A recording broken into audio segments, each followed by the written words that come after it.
मैंने एक भिखारी को अपने रेस्टोरेंट में ग्राहकों की बची हुई खाना चोरी करते हुए देखा। उसके शरीर से इतनी बदबू आ रही थी कि सारे ग्राहक डरकर बाहर भाग गए, लेकिन मुझे उस पर बिल्कुल भी गुस्सा नहीं आया। मैं शेफ से कहने ही वाला था कि उसे थोड़ा और खाना दे दो, तभी वह शर्माते हुए जाने लगा, लेकिन अचानक उसने जोर से पाद मार दिया। रेस्टोरेंट में बैठे लोग अपनी नाक बंद करने लगे। मुझे उस पर दया आ गई। मैंने जेब से $500 निकाले और उससे कहा, जाओ पहले अच्छे कपड़े खरीदो और साफ सफाई करके वापस आओ।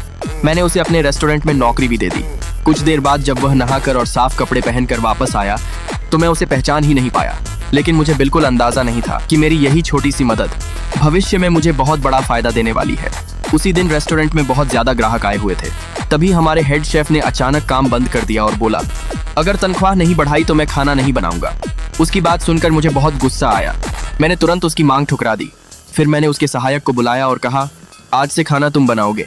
लेकिन जैसे ही ग्राहकों ने खाना खाया, सबने तुरंत खाना थूक दिया।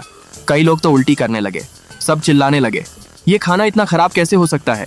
कुछ ग्राहकों ने पैसे देने से भी मना कर दिया। तब मुझे समझ आया कि मामला बहुत गंभीर है। हेड शेफ ने अपने असली कुकिंग सीक्रेट कभी अपने सहायक को सिखाए ही नहीं थे। तभी एक खतरनाक गैंग बॉस अपने आदमियों के साथ रेस्टोरेंट में आ गया। उसने गुस्से में कहा, मेरा खाना तुरंत टेबल पर आना चाहिए, वरना अच्छा नहीं होगा। डर के मारे मुझे हेड शेफ की सैलरी बढ़ाने के लिए मानना पड़ा, लेकिन वह फिर भी नहीं माना। उसने कहा, मुझे $10 अलग से चाहिए, तभी मैं काम करूंगा। उसकी इतनी बड़ी मांग सुनकर मैं पूरी तरह परेशान हो गया। जैसे ही वह जाने लगा, मैंने उसे रोक लिया और उसकी शर्त मान ली। लेकिन तभी वो भिखारी आगे आया और बोला, अगर आप चाहें तो खाना मैं बना सकता हूँ। उसकी बात सुनकर सब लोग हंसने लगे, लेकिन अगले ही पल सबकी आंखें खुली की खुली रह गईं। जैसे ही उसने चाकू उठाया, उसकी तेज और शानदार कटिंग देखकर सब हैरान रह गए।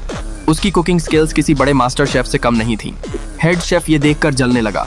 उसने जानबूझकर सब्जियां और सामान हवा में फेंक दिया, लेकिन भिखारी ने एक प्लेट उठाई और हवा में उड़ता हुआ सारा सामान आसानी से पकड़ लिया।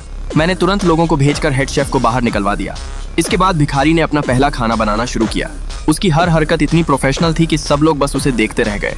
जैसे ही खाना तैयार हुआ, मैंने उत्सुकता से उसका पहला निवाला खाया और खाते ही मेरी आंखें खुली रह गईं।